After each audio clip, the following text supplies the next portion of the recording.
I dreamt of becoming a theoretical physicist since I was 12.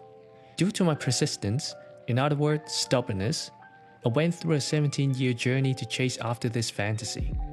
From reading popular science books about general relativity and string theory during secondary school and associate degree in engineering, to watching graduate-level quantum field theory and topology lectures during bachelor's degree in physics, from taking a gap year to take the GRE physics exam, to terminating the plan of going to Germany for a master's degree because of COVID, from leaving Hong Kong and immigrating to Canada, to switching jobs hoping for a higher chance to get back to academia, from realizing my deep passion in pure mathematics, to being rejected by the Mathematics Master's Program Admission Committee, I finally decide, that's it! I quit! Of course, I do have a bunch of reasons to justify why I choose to abandon a goal that defined my identity since I was a teenager, like pure mathematicians all died in poverty, the whole academia is just a giant papers publishing machine, funding comes from providing gimmicks instead of real progress.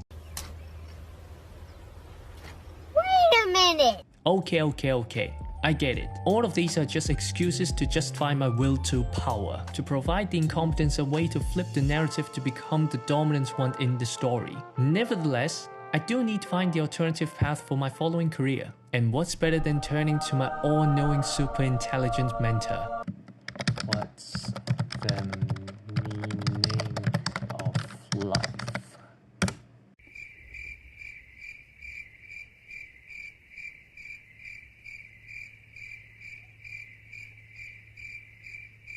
Okay. Honestly, I tried several things after my decision of giving up my childhood dream. At first, I decided to learn something about Linux. One is because Microsoft is getting pretty annoying in recent years, asking me to log into the account whenever there are major updates. The other reason is because I think it would be useful if I want to enter into the tech field in future.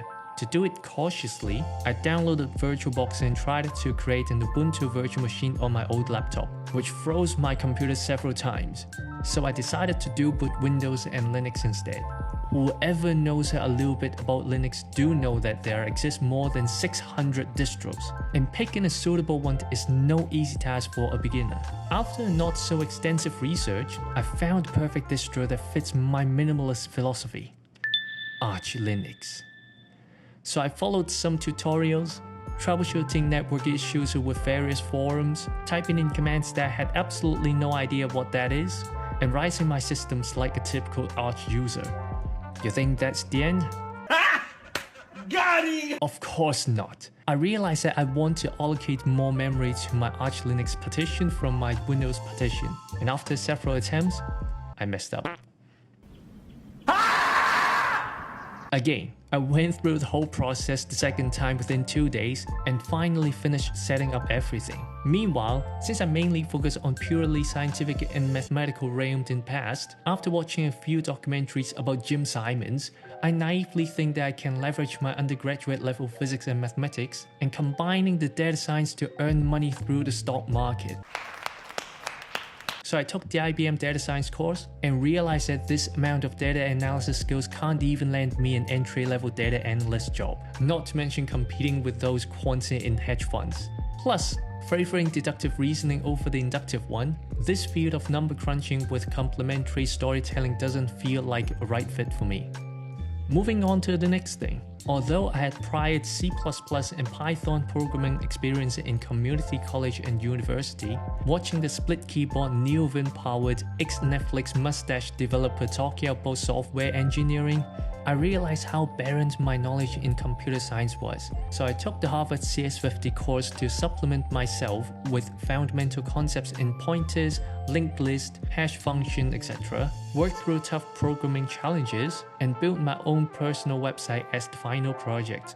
Needless to say, I was influenced by this guy during this period and I wanted to give backend development a try. I learned a lot more about computer networking, HTTP, a little bit about different frameworks, and even tried to master the programming language, JavaScript, which shocked me the first time I saw the syntax. Never mind, I think I need to continue my journey of searching. The next stop, I encountered Network Chuck.